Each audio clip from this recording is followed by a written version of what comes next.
Taste the Daily.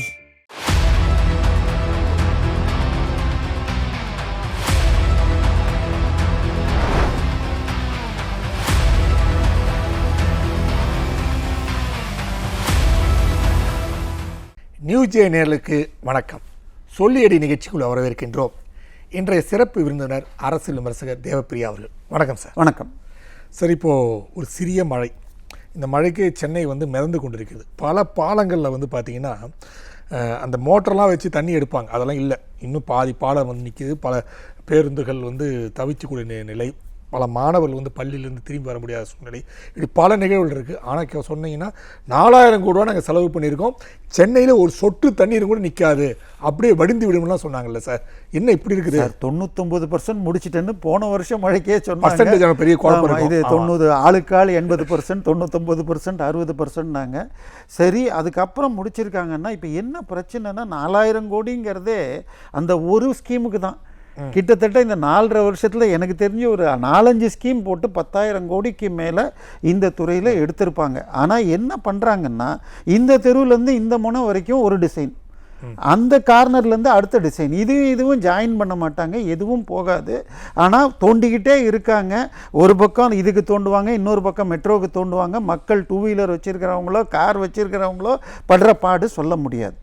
ஆனால் இதையெல்லாம் நீங்கள் சொன்ன மாதிரி வேலை நடக்குது, சீக்கிரம் முடியும்னு சொன்னால் பரவாயில்ல. அமைச்சர்களும் நமது விளம்பர முதலமைச்சரும் எல்லாம் முடிஞ்சிடுச்சு, 20 சென்டிமீட்டர் பெஞ்சாலும் பரவாயில்ல, 2 சென்டிமீட்டர் தான் சார் பெஞ்சது. அது கூட தொடர்ச்சியான மழை கூட இல்லை. இன்னைக்கு காலையிலேருந்து தூறல் கொஞ்சம் விடாமல் இருக்கிறதே தவிர தொடர்ச்சியாக இல்லை. நான் திருவான்மியூர்லேருந்து இங்கே வர்றதுக்குள்ளே 2 மணி நேரம் ஆயிருக்கு. வர வழியில் அங்கங்கே தண்ணி நிற்கிது. ஸோ இந்த நிலைமைக்கு இவர்கள் என்ன பண்ணியிருக்காங்க? இந்த 4 வருஷத்தில் கொஞ்சமாவது கற்றுக்கிட்டாங்களா? முதல் வருஷம் 2000 ரூபா கொடுத்ததோடு முடிஞ்சு போச்சா? பட் அதுக்கப்புறம் அடுத்த முறை இந்த மாதிரி நடக்கக்கூடாது அப்படின்னு வருமுன் காவாதான் வாழ்க்கை எரிமுன்னர் வைத்தூறு போல கெடும்பாங்க.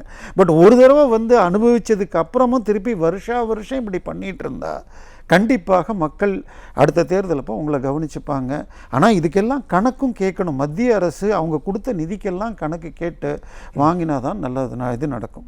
ஸோ அதே மாதிரி பார்த்தீங்கன்னா வேளாண் துறை போன்ற விஷயங்கள்லாம் பார்த்தீங்கன்னா தொடர்ந்து அதில் தோட்டக்கலையாக இருந்தாலும் சரி, வேளாண் துறையாக இருந்தாலும் சரி, தொடர்ந்து ஊழல் என்பது நடைபெற்றுகின்ற ஒரு கடைசி பார்த்தீங்கன்னா வீடியோ எடுப்பதற்கெல்லாம் கிட்டத்தட்ட 250 கோடி ரூபாலாம் கலெக்ஷன் பண்ணியிருக்காங்க செய்தி. இன்றைக்கி பார்த்தீங்கன்னா அந்த தென்னை மரம் வளர்ப்பில் மிகப்பெரிய ஊழல், கிட்ட 60 கோடி ரூபா ஊழல் பண்ணியிருக்கான்றாங்க. அதாவது கோடி என்பது உங்களுக்கு ரெண்டு மாதிரி ஊழல் செய்து கொண்டிருக்கிறார்களே, எப்படி பார்க்குறீங்க? இந்த சார், நீங்கள் அவங்களுடைய வாக்குறுதியில் பார்த்தா கிருஷ்ணகிரியில் ஒரு தோட்டக்கலை பல்கலைக்கழகம் அமைக்கப்படும், திண்டுக்கல் பக்கத்தில் ஒன்று அமைக்கப்படும். இதெல்லாம் அமைச்சிருந்தா கூட நீங்கள் சொல்கிற கோடிகளாக இருக்காது. ஆனால் இவங்க விளம்பரத்துக்கு வீடியோ எடுக்கிறதுக்கு 200 பேருக்கு ட்ரைனிங் கொடுத்தேன், 75 கோடின்னா என்ன நடக்குது? இன்னும் சொல்ல கேட்டால் தென்னை விவசாயிகளை கேட்டால் அப்படி கதறி அழுகிற மாதிரி நடுவில் இருந்து இப்போ தான் விலை ஏறி இருக்கு. சார், எல்லாவற்றிலும் கணக்கை எழுதி பணத்தை எடுக்கிறாங்க. ஏதாவது ஒன்று நடந்திருக்கா? ஏன்னா இவங்க 512 பக்கத்துக்கு 512 வாக்குறுதிகள் கொடுத்துட்டு கீழே ஒன்று எழுதியிருந்தாங்க.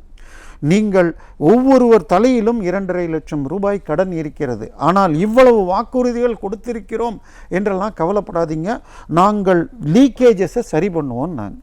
நம்ம நிதியமைச்சர் PTR பழனிவேல் தியாகராஜன் மிகச்சிறந்த பொருளாதார நிபுணர்னு அப்படின்னு சொல்லி கொண்டு வந்தாங்க. அவர் ஃபஸ்ட்டு பட்ஜெட்டை போட்டுட்டு 2வது பட்ஜெட் போடுறப்போ ஒரு பேட்டியில் சொல்லியிருக்கார், டாஸ்மாகில் மட்டும் கணக்கில் வருவது பாதிதான், GSDP அதாவது மாநில கொள்ளளவில் 2-3% லீக்கேஜ் நடக்குது டாஸ்மாகில் மட்டும்.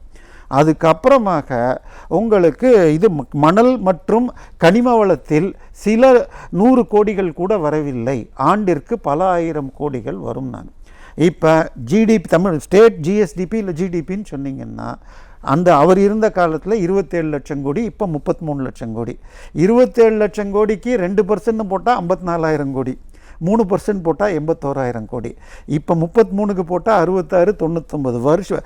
இது டாஸ்மாகில் மாத்திரம் தனியார் பாக்கெட்டில் போகுது. அது கடைசியில் என்ன ஆகுது?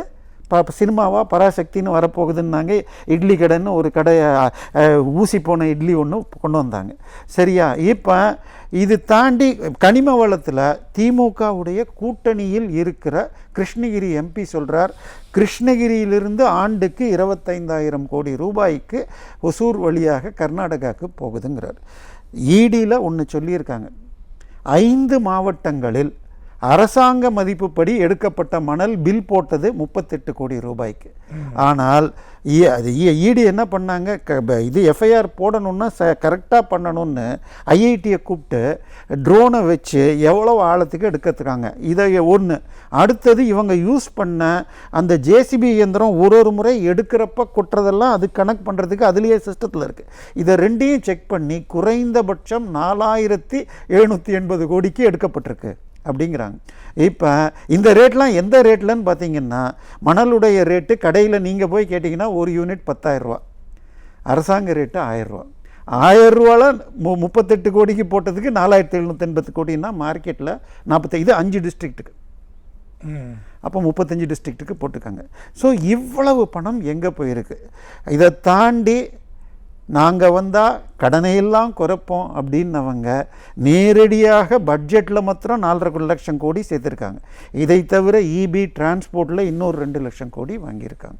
இது ஒவ்வொருத்தர் தலையிலையும் இப்போ 5 லட்சம் கோடிக்கு கடன் வந்திருக்கே தவிர ஏதாவது ஒரு விஷயம் மாறி இருக்குன்னு சொல்லுங்கள். கண்டிப்பாக. இன்னொரு விஷயம் பார்த்தீங்கன்னா சார், நாங்கள் வந்து பல திட்டங்களை அறிவிச்சிருக்கோம், புதுமையான திட்டங்களை அறிவிச்சிருக்கோன்ட்டு தாயுமான ஒரு திட்டம்ன்ற ஒரு திட்டத்தை அறிவித்து மாற்றுத்திறனாளிகள் மற்றும் முதியோருக்கு வீட்டில் போயிட்டு நாங்கள் பொருட்களை வழங்குகிறோம்னு சொன்னாங்க. ஆனால் அது சொன்னதோடு சரி, ஒரு 2 மாதம் 2 மாதம் அது செயல்பட்டாங்களே தவிர அதுக்கப்புறம் இப்போது வரைக்கும் பலர் வீடுகளில் அதெல்லாம் பொருள் போவதே கிடையாது அப்படின்னு எல்லாமே குறை சொல்கிறாங்களே சார். சார், எந்த திட்டம் செயல்படுதுன்னு சொல்லுங்கள் சார். இன்றைக்கி ஸ்கூல் கல்லூரி தமிழ்நாட்டில் இருக்கிற 10,000 பள்ளிகளுக்கு தலைமை ஆசிரியர்கள் கிடையாது. ஸ்கூல் காலேஜஸில் கிட்டத்தட்ட 150க்கு மேலே இல்லை. தஞ்சாவூர் தமிழ் பல்கலைக்கழகத்தில் 1000 மாணவர்கள் படிக்கிற அளவுக்கு கெப்பாசிட்டிக்கு மத்திய அரசு கொடுத்ததில் 500 பேர் தான் படிக்கிறாங்க. 100 ப்ரொஃபஸர் இருக்கிற வேண்டிய இடத்துல 50 தான் இருக்காங்க. ஸோ ஒரு டிபார்ட்மெண்ட்டும் இப்படி தான் வச்சுருக்காங்க. ஸோ நீங்கள் சொன்னீங்க தாய் மாணவன் சொன்னீங்க, அதே மாதிரி நான் முதல்வன் ஒரு திட்டம், அதில் ஐஏஎஸ் படிக்கிறவங்களுக்கு ஹெல்ப் பண்ணுறேன்றாங்க. கடைசியில் அது எப்படிரா பண்ணுறாங்கன்னு பார்த்தால், ஏற்கனவே ஐஏஎஸ் படித்து எழுதி ஃபெயில் ஆனவங்களுக்கு திருப்பி கோச்சிங் கொடுத்து இவங்க வெற்றி பெற்ற மாதிரி. அதாவது நீங்கள் பார்த்தீங்கன்னா இந்த இது ரிசல்ட் வர்ற அன்றைக்கி, நம்மலாம் இன்றைக்கி நம்ம காலத்தில் ரிசல்ட் வந்தால் கீழே டுட்டோரியல் காலேஜ் அட்வர்டைஸ்மெண்ட் வரும், இல்லைன்னா ஐஏஎஸ் இது அகாடமி அட்வர்டைஸ்மெண்ட்லாம் வரும். ஐஐடி படித்தவங்களாம் எங்கிட்ட தான் படித்தான்னு போடுவான். அந்த மாதிரி இந்த கோச்சிங் சென்டர் நடத்துகிறவங்களையே வச்சு சொல்லி கொடுத்தா மாதிரி சேர்த்துக்கிட்டு ஏற்கனவே படித்தவனை பண்ணிகிட்ருக்காங்க. இதை தாண்டி தமிழக திமுகவின் முதல் குடும்பம் ஸ்டாலினுடைய மகளிலிருந்து ஆரம்பித்து எல்லாருமே கல்விக்கூடங்கள் நடத்துகிறாங்க சார். இன்றைக்கி தனியார் பள்ளிக்கூடம் என்பது மட்டுமே ஆண்டுக்கு 60,000 கோடி வியாபாரம். அதில் 45% நடத்துவது திமுகவின் தலைவர்கள். துரைமுருகன் இருக்கட்டும், பொன்முடி இருக்கட்டும், ஆற்காடு வீராசாமி, அன்பழகன் மகன், இப்படி எல்லாருமே நடத்திட்டு இருக்காங்க. இங்கே எல்லாமே ஹிந்தி சொல்லி கொடுக்குற சிபிஎஸ்சி பள்ளி. ஸோ இப்படி இருந்தால் தமிழகம் எங்கே போய் நிற்கும்? ஸோ நீங்கள் வெறும் திட்டங்கள் பெயரில் மக்களுக்கு திட்டங்கள், எங்கள் பாக்கெட்டிற்கு சொத்துகள், பணங்கள். கண்டிப்பாக சார். அது மட்டும் இல்லை, இவங்க வந்து என்ன ஒரு திட்டம் அறிவித்தாலும் அவர் தந்தையார் பேரை வைக்கிறார், கருணாநிதி பேரை வச்சிடறாங்க. இப்போ பார்த்தீங்கன்னா கருணாநிதி பூங்கா அப்படின்னு ஒன்று திறந்து வச்சுருக்காங்க. அதில் வந்து பயங்கர கொள்ளையடிப்பதாகவும் அங்கே பல திட்டங்கள் வந்து நிதி அறிக்கையை தாண்டி செலவு செய்கிறாங்க. கேட்டால் அவர் தந்தையார் பேர் வைத்துட்டாங்க. அது திரும்பியும் பார்த்தீங்கன்னா என்ட்ரன்ஸ் ஃபீ பெரியவர்களுக்கு 100 ரூபா, சிறுவர்களுக்கு 50 ரூபா, அது இல்லாமல் உள்ளே வந்து ஒவ்வொரு கேளிக்கைக்கும் பணம் அப்படின்னு பார்த்தா அதோட 600 ரூபா பயங்கரமாக வந்து கொள்ளையடித்து கொண்டிருக்கின்றார்னு சொல்கிறாங்க. இல்லை, இது மெட்ராஸில் கோயம்புத்தூரில் போனவர் 4 நாள் முன்னாடி திறந்து வச்சுட்டார். நேற்றைய தினம் என் நண்பர் அங்கே போனால், சார் நாங்கள் பேப்பர்லேயே போட்டோம், இன்னும் வேலை முடியல சார், 1 வாரம் கழிச்சு தான். அப்புறம் எதுக்கு சார் திறந்து வச்சிங்க? நான் இதை நம்பி வேறு பிளான் போட்டிருந்தேன். தலைவர் திறந்து வச்சிருக்காரு புதுசுன்னு போனால் கடைசியில் ஃபேமிலியோடு அன்றைக்கி பிளானே அவுட் ஆகிடுச்சு. ஸோ வேலையே முடிக்கவே இல்லை. ஏதாவது புதுசாக இருக்கா? இதுக்கு ஒன்றும் இல்லை சார். இதில் கன்னியாகுமரியில் எல்லாரும் போகிறது எதுக்கு போகிறோம்? விவேகானந்தர் பாறையும் வள்ளுவர் அந்த பாறையை போய் பார்க்குறதுக்கு. அங்கேருந்து அந்த போட்டு வெறும் 3 போட்டு தான் இருக்குது. ஸோ அதுக்கு க்யூவில் நிற்கிறாங்க. முன்னாடி 15 ரூபா இருந்தது, இப்போ 100 ரூபாய்க்கு கொண்டு போயிட்டாங்க. ஸோ அதுக்கு 100 ரூபா கொடுத்தாலும் ஒரு போட்டுக்கு 60 பேர் சொன்னோன்னா 3 போட்டு போயிட்டு வர்ற டயத்துக்கு பார்த்தீங்கன்னா இதை விட்டுட்டேன்னா இதை பார்த்துட்டு அவன் கோயிலை பார்த்துட்டு கோவளம் போகணுன்னு பார்க்குறான், பாதி பேர் பார்க்காம போகிறாங்க. ஸோ எந்த ஒரு டிபார்ட்மெண்ட்டையும் மக்களுக்காக பண்ணாமல் அவங்களுக்கு செயல்படுது, நாங்கள் கொண்டு போயிட்டோன்னு ஒரு சர்டிஃபிகேட்டை கொடுத்து ஏதாவது மத்திய அரசுலேயும் இவங்க எழுத்தில் இருந்தால் சர்டிஃபிகேட்டை வாங்கிட்டு இந்தியாவிலேயே தமிழகம் முதல் இது வேறு அப்பப்போ அறிவிக்கிறாங்க. ஆனால் நீங்கள் போய் அங்கே போய் ஒன்று பண்ணணும்னு சொன்னால் எந்த வேலையும் ஆகாது. இதுதான் நடக்குது. சார், இன்னொரு விஷயம் பார்த்தீங்கன்னா, சென்னை பல்கலைக்கழகம் அதில் வந்து மிகப்பெரிய பின்னோக்கி சென்று கொண்டிருக்கிறது. அது தரமாக இருந்தாலும் சரி, அதில் இருக்கக்கூடிய நிகழ்வுகளாக இருந்தாலும் சரி, மிக மோசமான சூழ்நிலைக்கு சென்று கொண்டிருக்கிறது. தொடர்ந்து பல்வேறு நிகழ்வு தினசரி சென்னை பல்கலைக்கழகத்தை பற்றி பல்வேறு புகார்கள் வந்து கொண்டிருக்கிறது. அந்த பேராசிரியர்கள் குறித்த சம்பளம் விவரங்கள் எல்லாம் மோசமான சூழ்நிலை இருக்குது. இது ஏன் இப்படி இருக்குது சார்? சார், சமீபத்து செய்தி என்னன்னு சொன்னால் 2015 2025 வரை ஒரு 1000 பேர் ரிட்டையர் ஆகியிருக்காங்க. அதில் ஒரு 150 பேர் செத்தும் போயிட்டாங்க. ஆனால் இன்று வரை அவர்களுக்கு பணிக்கொடை ஓய்வூதியம் தரப்படவில்லை. இதை கொடுங்கன்னு கேஸ் போடுறாங்க. கேஸ் போட்டப்புறம் ஹைகோர்ட்டு கேட்டதுக்கப்புறம் நிதி செயலாளர் இந்த ஆட்சியே என்ன சொல்லுவாங்க, இது உதயசூரியன் ஆட்சி இல்லை, உதயச்சந்திரன் ஆட்சின்னு அந்த ஃபினான்ஸ் செக்ரட்டரி ரைட்டிங்கில் கொடுத்துருக்கார். 95.14 கோடி பாக்கி இருக்கிறது. சரி, எப்போ கொடுக்க போகிறீங்க சார்? விரைவில் கொடுக்கிறோம்னு 2 தடவை சொன்னாங்க. அந்த விரைவில் எப்போ தெரியாது. அதுக்கு தான் என்ன பண்ணிட்டார் நீதிபதி, மாண்புமிகு நீதிபதி என்ன சொல்லிட்டார், 5ஆம் தேதி வருகின்ற 5ஆம் தேதி நிதி செயலாளர் நேரடியாக கோர்ட்டில் வந்து சொல்லணுன்ட்டார். உடனே 4 நாள் முன்னாடி என்ன பண்ணிட்டாங்க, அங்கே ஒரு கார்பஸ் ஃபண்டுன்னு வச்சுருக்காங்க. 1980 வச்சு அந்த வட்டியிலிருந்து இப்போ அதிலிருந்து பெரும் பகுதியை எடுத்து கொடுக்குறேன்னு சொல்லியிருக்காங்க. சார், இந்த 95 கோடி மாத்திரம் இல்லை, நீங்கள் போய் கூகுளில் போய் தேடினீங்கன்னா, ஏன்னா நான் பத்திரிகை கட்டிங்ஸை எடுத்து வைக்கிறேன், அதில் பார்த்தீங்கன்னா போன பிப்ரவரி மாதம் என்ன ஆச்சுன்னா, ஒரு பல்கலைக்கழகம் அரசாங்க பல்கலைக்கழகம்னா 40% நிதி அரசாங்கம் கொடுக்கணும். கடந்த 3 வருடங்களாக அந்த மாதிரி நிதியை ஒதுக்காததனால் இது தனியார் பல்கலைக்கழகமாக எடுத்துக்கொள்ளப்பட வேண்டும் அப்படின்னு சொல்லி 412 கோடி ரூபாய் இன்கம் டேக்ஸ் டிபார்ட்மெண்ட் நோட்டீஸ் அனுப்புகிறாங்க. நோட்டீஸ் அனுப்பிச்சு இவங்க குறிப்பிட்ட காலத்தில் பதில் கொடுக்கலன்னு சொல்லிட்டு அவங்களுடைய 37 அக்கௌண்ட்டை ஃப்ரீஸ் பண்ணிட்டாங்க. அதுக்கப்புறம் அதை வச்சு கரண்ட் பில்லே கட்டாமல் கரண்ட்டு நின்றுடுமான்னு சொல்லி கோர்ட்டுக்கு போகிறாங்க. அதுக்கப்புறம் 1-2 அக்கௌண்ட் ஃப்ரீஸ் எடுத்தாங்க. மாதம் சம்பளத்திற்கு 4ஆம் தேதி 5ஆம் தேதி வாக்கில் வேறு நிதியை ஒதுக்கித்தான் பண்ணிகிட்டு இருக்காங்க. ஸோ இது வந்து இன்னும் அங்கே பாதி ஸ்டாஃப் கிடையாது. ஸோ இந்த நிலைமைக்கு கிட்டத்தட்ட 1875 150 வருடத்திற்கு முன்னால் துவக்கப்பட்ட ஒரு பல்கலைக்கழகத்துக்கு இந்த நிலைமைன்னா, இதை தாண்டி அதே பல்கலைக்கழகத்துக்குள்ளே ஒரு ஹாஸ்டல் கட்ட போகிறேன், தோழி ஹாஸ்டல் ஒன்று கட்டணும்னு சொல்லி அவங்க ஃபண்ட்ஸில் இருக்கிற ஆளுக்கு சம்பளம் கொடுக்கறதுக்கு இல்லைன்னா, அதுக்கப்புறம் அவங்க காசு இல்லைன்னு சொன்ன உடனே வேறு பர்பஸ்க்கு ஒதுக்கின லேண்டை கொடுத்து பொதுப்பணித்துறைக்கு கொடுத்து அதுக்கு அப்ரூவல் வாங்குறதுக்கு முன்னாடி டெண்டர் போடுறாங்க அதை கட்டுறதுக்கு. ஸோ இங்கே சார், இங்கே ஆட்சி நடக்கிறதா? ஏன்னா டெண்டர் கான்ட்ராக்ட் விட்டால் பார்ட்டி ஃபண்டு என்னமோ வார்த்தை சொல்கிறாங்க.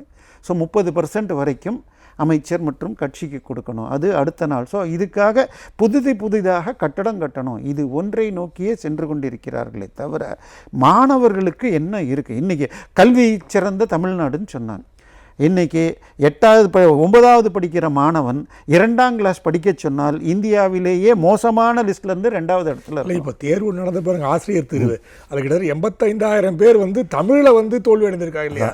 2,60,000 பேர் கலந்துக்கிட்டதில் 38% பேர், அதாவது தமிழோடு மற்ற தேர்வு, தமிழ் தேர்வில் 50க்கு 20 எடுத்தால்தான் மற்ற பேப்பரே திருத்தணுமா? ஏன்னா தமிழ்நாட்டில் நீ ஆசிரியராக வேலை செய்யணும்னா நீ தமிழ் டீச் பண்ணலாக்கணும், கூட கணக்கு எடுக்கணும், இது எடுக்கணும்னாலும் தமிழில் தான் நீ பேசணும் மாணவர்கள்ட்ட. அதனால தமிழ் பாஸ் பண்ணால் தான் மற்ற கொஸ்டின் பேப்பரையே திருத்தலாமா? ஸோ தமிழை தேர்வு எடுத்து பார்த்தால் 100க்கு 38 பேர் ஃபெயில். சார், இது இன்றைக்கி முதல் இல்லை. அப்போ இங்கே எந்த அளவுக்கு டிமாண்ட் இருக்குதுன்னு பாருங்கள். போன வாரம் தான் ஒரு செய்தி வந்தது, கிட்டத்தட்ட 2300 பேரை இதில் இப்போ இது முனிசிபாலிட்டி துறையில் ஒரு ஆளுக்கு 25 லட்சத்துலேருந்து 35 லட்சம் ரூபாய் லஞ்சம் பெற்றுக்கொண்டு அதுக்கப்புறம் கொடுத்ததாக இடி லெட்டர் டிஜிபிக்கு எழுதியிருக்கு. அதுக்கப்புறம் 4 நாள் முன்னாடி இதே போல் வேறொரு துறைக்கும் இது. ஸோ இந்த மாதிரி நடக்குதுன்னா, சென்ற முறை 15 லட்சம் பேர் குரூப் 1 தேர்வு எழுதினாங்க, அதில் 5 லட்சம் பேர் தமிழில் தோல்வி அடைஞ்சாங்க. 10th 55,000 பேர் தோல்வி அடைஞ்சாங்க தமிழில். +1 60,000 பேர் தமிழில் தோல்வி அடைஞ்சார்கள் மாணவன். ஸோ தமிழ் படிக்காத அளவிற்கு இந்த தமிழை அதாவது ஈவேரா அவர்கள் எல்லா மொழிகளையும் கற்றுக்கணும், ஆங்கிலம் படித்தா மேலேறணும்னு சொல்கிறதுக்காக தமிழை காட்டி மிராண்டி பாஷை அப்படின்னு கொஞ்சம் கரமுரன்னு அவர் சொல்வார். ஆனால் தமிழை அழிப்பதே தன் நோக்கமாக திமுக எடுத்துகிட்டு போயிடுச்சா? ஏன்னா இவர்கள் நடத்தும் பள்ளியில் திரு உதயநிதி ஸ்டாலின் போய் கலந்துப்பார் தன்னுடைய சகோதரி பள்ளியில். நான் இங்கே தமிழில் பேசலாமா அப்படின்னு அவர் கேட்பாராங்க. ஏன்னா அந்த பள்ளியில் தமிழில் பேசினா 500 ரூபா ஃபைன்னு ஏதோ ஒரு செய்திகள் இருந்ததுனால ஒரு மீட்டிங்கில் இவர் அமைச்சராக போனப்போ கேட்ட வீடியோ இன்றைக்கி ஆன்லைனில் இருக்குது. அதை தாண்டி தமிழ்தாய் வாழ்த்து மோடி அவர்களை அழைச்சி ஒரு மீட்டிங் நடக்குது கேலோ இந்தியா. அதில் சட்டம் போட்டிருக்காங்க. இந்த ஆட்சி வந்த உடனே தான் சட்டம் போட்டாங்க. இதை மோகன பிராகத்தில் 52 செகண்டில் பாடணும். இது உதயநிதி ஸ்டாலின் கலந்து கொள்கிற விழாவில் வெஸ்டர்ன் ஸ்டைலில் 1.25 நிமிஷம் போடுறாங்க. போன வாரம் கோயம்புத்தூரில் திரு ஸ்டாலின் கலந்து கொண்ட நிகழ்ச்சியில் தமிழ்தாய் வாழ்த்து பாடவே இல்லை. கண்டிப்பாக சார். ஸோ இவர்களுக்கு தமிழின் மீதும் இது இல்லை, தமிழ் மாணவர்கள் முன்னேறணுங்கிற அக்கறையும் இல்லை, தங்கள் பாக்கெட்டை ஒப்பிக்கொள்ள வேண்டும் என்ற ஒன்றே தான் போய்கிட்டு இருக்காங்க. கண்டிப்பாக சார். உங்கள் நேரத்தை ஒதுக்கி எங்களை பேட்டி எடுத்து மிக்க மகிழ்ச்சி. நன்றி சார். நேரிலே மீண்டும் அடுத்த சொல்லியடி நிகழ்ச்சியில் சந்திப்போம். அதுவரை நன்றி, வணக்கம்.